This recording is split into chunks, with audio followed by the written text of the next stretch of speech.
There are two universal laws of the creator economy: content creates opportunity, and success requires consistency. But between managing your 9 to 5 and pursuing your dream, whether that's writing your novel or building a portfolio or launching your business, how are you supposed to add a third full time job of content creation to your plate? You look at these creators churning out daily content and building massive audiences and living the life, and you ask yourself, if they can do it, what's wrong with me? Is it lack of discipline or motivation? Maybe you're just not working hard enough. Maybe you're just too lazy. And the truth is, they are producing more than you, but it's not because they have better systems or habits or stronger willpower. It's that they're simply playing an entirely different game. Once I understood this, I was able to build an audience of over 125,000 on Instagram and launch and monetize 2 YouTube channels in a matter of weeks, all while working full time, evenings and weekends only, no content team, no quitting my job. And I started where you probably are right now, trying to force myself into the hustle harder approach. Wake up at 5 a.m., sacrifice sleep, push through burnout, and I failed miserably. But the solution wasn't working harder or finding more time. It was discovering a fundamentally different way to think about content creation, which is exactly what I'll break down in this video. We'll cover why typical creator advice misses the reality that most new creators face. We'll go over 3 distinct strategies that you can use to scale your content without scaling your time. And finally, we'll look at a step-by-step walkthrough using one of these strategies to produce your very first piece of content today, even if you've never created before. And these strategies work whether you're an author trying to build an audience around your writing, or you're an artist looking to grow a following, or you're an entrepreneur trying to build a business, because these principles behind this approach are completely universal. Let's start by addressing the unfair truth of content creation. Most content advice comes from full-time creators who have completely forgotten what it's like to start from scratch. And they tell you exactly what to do. Just post a short or reel every day for that algorithm to get reach, and a weekly long-form video to build trust, and repurpose all of that content across different platforms, and stay active in the comments and network within your niche. And through all of this, keep leveling up your craft. Just wake up earlier, they say, build better systems, develop better habits, and it all sounds so reasonable and believable. These successful creators are just telling you what to do in order to replicate their approach, that you can create just like them if only you were more disciplined and more efficient and more committed. So you keep searching for that perfect morning routine, that game-changing productivity flow that will finally let you keep up. And when you still can't, even after trying everything that they suggest, there's really only one explanation left. You must be lazy or not dedicated enough and not hungry enough for that success. But there's something that these advice videos conveniently leave out, and it's a truth that sits right in front of us, yet we never seem to acknowledge. These creators have teams. They have 40 plus hours a week. Their team members have 40 plus hours a week each. Their entire business and calendar and focus is content. And that's not your reality. Your reality is 3 full-time jobs packed into one life. First, you've got your day job, the one that pays the bills and keeps the lights on. Second, you've got what I'm calling your core work, which is that art that you're creating, or the writing that you're crafting, or that business that you're building. It's the thing that you're actually trying to turn into your full-time thing. And then, because you know how valuable it is for your growth and to increase the impact or reach of that core work, you're trying to add content creation on top of all of that. So what most new creators do in order to achieve that advice given by the pro creators is they try to chip off pieces of their core work into content. They create behind the scenes clips or work in progress shots, and they give quick updates on whatever it is they're working on. Anything just to check that box without completely sacrificing their core work. Because let's be honest, if you go all in on content creation, when would you have time for what you're actually trying to build? And I know exactly how this feels because I was there just 2 years ago. And in fact, I documented those early days of what it was like building my first 80,000 followers while keeping my full-time job. So for anyone who's just starting out, you can grab those notes and reflections in my free guide, The 80K Artist, which I've linked in the description. But the biggest realization I made through all of it, the one that changed everything about how I approach content,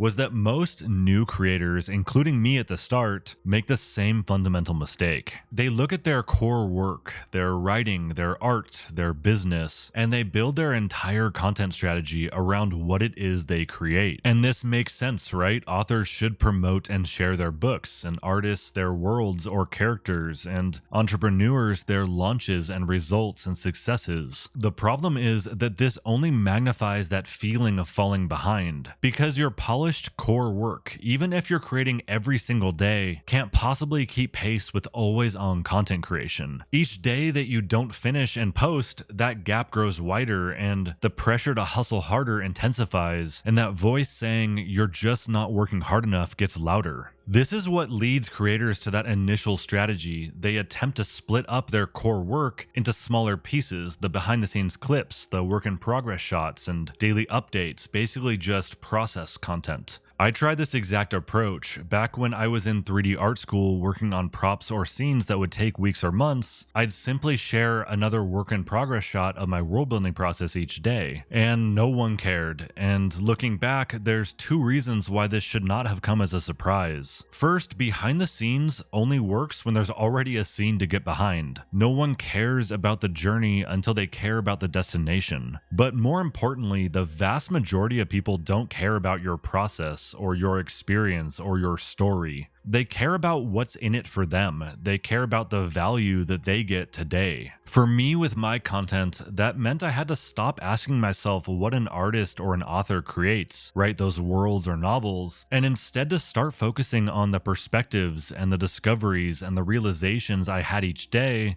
in those roles, and how that could translate to value in the form of content. And that is the real secret to consistent content creation. You have to decouple your identity from your content. Now, there are 3 strategies that you can use to start putting this into action, but which one or mix of strategies that you use will depend on the type of audience that you want to build through your content and how or if you want to monetize them. The first strategy that we're going to be going over is called synthesis. Creative work runs on inspiration and information. Think about everything that you consume just to create your work, references that spark ideas, tutorials that level up your skills, breakdowns that reveal new approaches, books, articles, and newsletters that deepen your understanding of something. Most creators passively consume their inspiration, or they directly apply what they learn, or they simply file all of their research away into reference boards or into Notion documents. They treat it purely as fuel for their own creative work. But within each of these studies lies multiple pieces of valuable content that you could be creating. And that is synthesis. It's transforming what you learn into insights that others can apply. That moment right after uncovering something useful is where opportunity for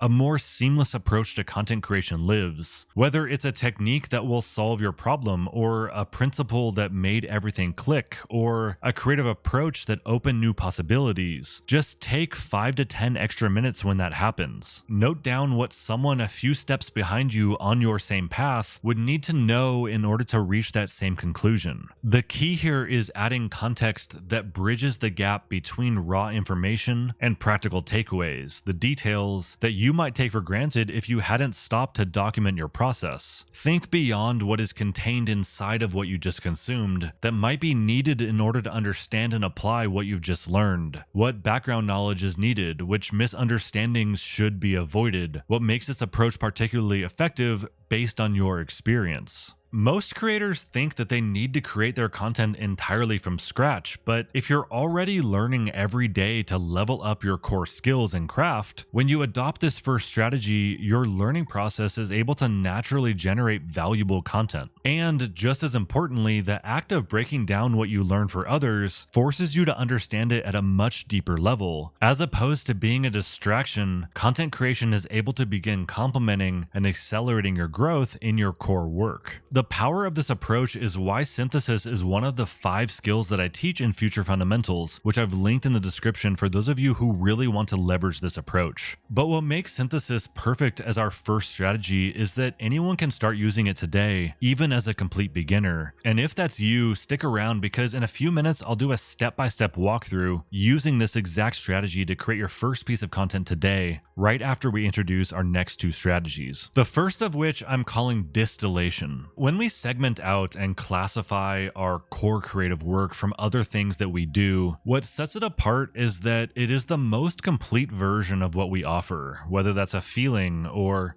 a realization or an experience or a solution to a problem. When new creators start out, they think that they need to continuously deliver their core work in the form of content because that is in line with their identity, whether it's an author or an artist or an entrepreneur. But there's another better way, which is to create concentrated doses of that same experience that you offer in your core work. And you can think about it like this: while working toward that finished novel or that completed game or that launched product, you can create micro experiences that capture its essence, not random work in progress shots or context-free excerpts. What I mean are intentional, self-contained pieces that deliver immediate value, something that if someone tasted it, they wouldn't ask for another, they would ask for more of that. And this distinction is key to understand. So if we take an author, for example, content isn't releasing novels over and over or behind the scenes of what it feels like creating your novel or just talking about and promoting it over and over. It means, for example, creating short 3-line stories that exist inside of a larger world, but use that exact same tone or touch on the same themes. Or for artists, it means creating focused studies that evoke the same mood or style of larger pieces. Or for developers, it's sharing single elegant interactions or moments that demonstrate your design philosophy and approach. With this strategy of creating concentrated doses of content, you're able to offer self-contained, satisfying experiences on their own while also building anticipation for your larger work. But really, the effectiveness of distillation comes down to understanding what makes your work compelling at its core. What specific elements create that impact, which small pieces can stand alone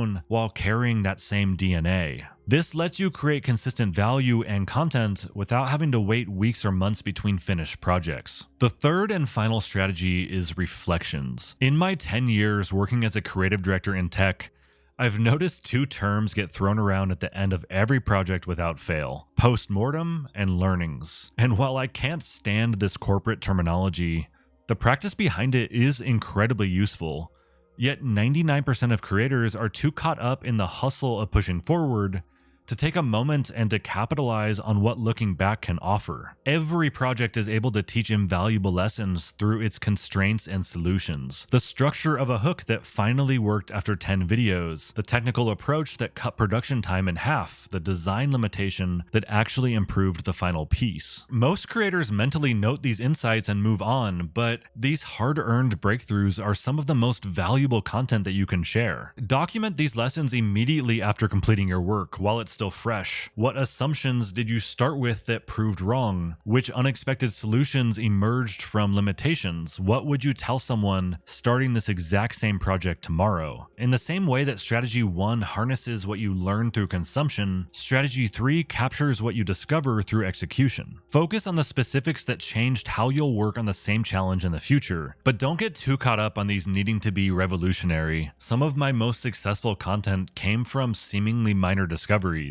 Never underestimate how meaningful what you just learned could be to someone a few steps behind you who hasn't yet invested the time and energy, which in your content is translated as saving them from the detours and pain and cost required to reach that same realization. Okay, so now that we looked at each of these strategies, let's step back a moment and look at how they serve different needs. Synthesis can work for all types of content and creators, especially those who are newer, because you're already learning every day, so why not turn those discoveries into content? But if you'd rather focus purely on your craft, distillation lets you create complete self-contained pieces that give people a taste of your work. And finally, coming back to that third strategy that we just went through, if you've been at this a while, Reflections offers a great approach to turn those "I wish I knew this sooner" moments into shortcuts for others. Some creators stick to one approach that fits their style, others use different strategies for different platforms, and many shift between them as they grow. There's really no universal answer of what's best. It just comes down to what works for you and your content and your goals. So with all of that said, if you're already familiar with content creation, you probably have a good idea of how to start putting these strategies into action. But If you're completely new to this, let me walk you through that first strategy right now so you can already post your first piece of content today. This approach might seem too simple at first, but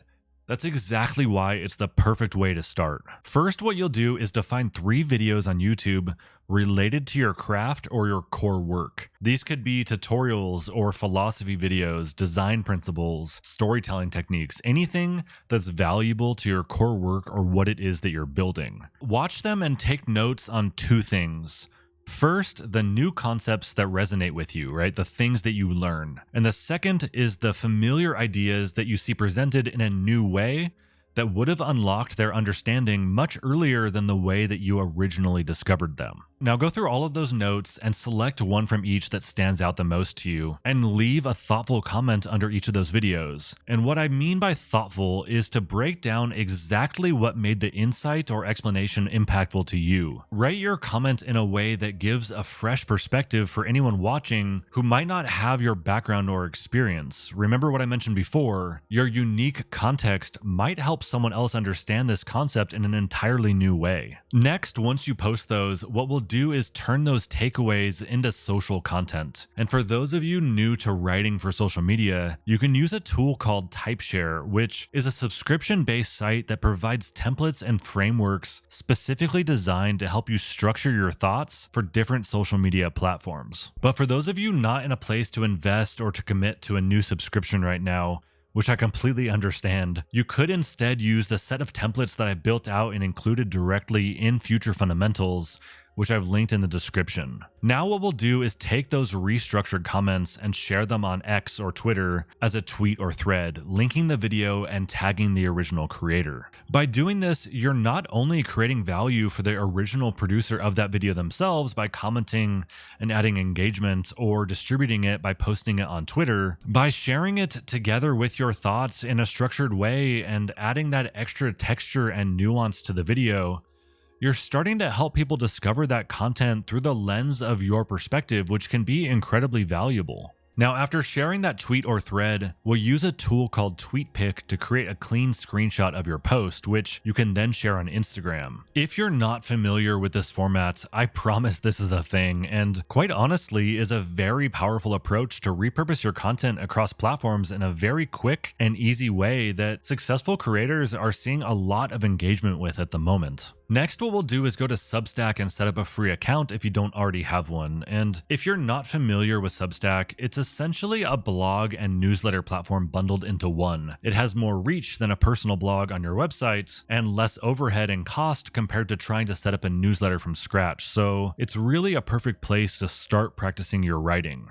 So what we're going to do once we've signed up is to take all of those posts that you shared onto Twitter and to combine them into a single newsletter. Ideally, those 3 videos were related or on a similar topic, which will make all of this much easier. But if you're new to this longer form writing and you're not sure how to start connecting these thoughts together yet, I'll put 3 simple templates on screen right now that you can use as a starting point. This will absolutely get easier with time, but for now, just pick whichever of these feels the most natural or relevant and use it to write your first newsletter, bridging together your 3 main points. Finally, once you have that newsletter posted, what we're going to do is to find a quiet spot near a window with natural light or to sit at your desk, and using a webcam or a camera or even just an iPhone, we're going to record ourselves speaking your newsletter to the camera. Simply start with a quick, "Hey, welcome to my channel today. We're going to explore 3 things I learned while X, which helps me achieve Y better or faster," and then read your newsletter across those 3 points and end with a simple "Thanks for watching. If you want more, click subscribe." And really don't overthink it. No one will see these videos at the start, but they are incredibly worthwhile to start building confidence and comfort in front of the camera. And look, I fully understand that depending on where you are in your journey, this will either sound incredibly simplistic and not like real content, or it will sound like a lot to tackle all at once. And if you're in that first group, maybe one of the other strategies is more up your alley, but if you are still struggling to start, just use this approach as a first step. You can graduate from it in a few weeks or in a month.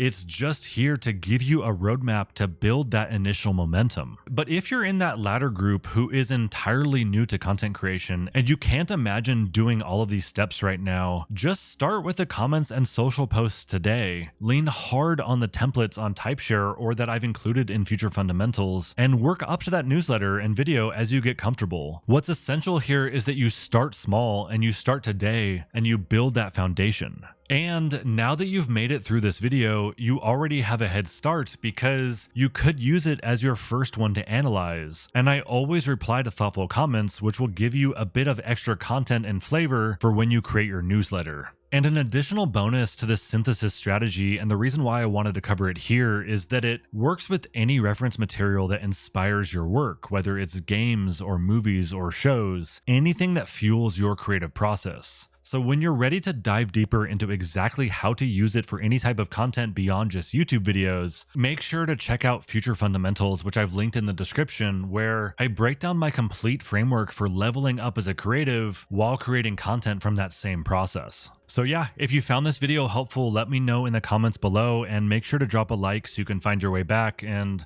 until then, thank you for being here, and I'll catch you in the next one.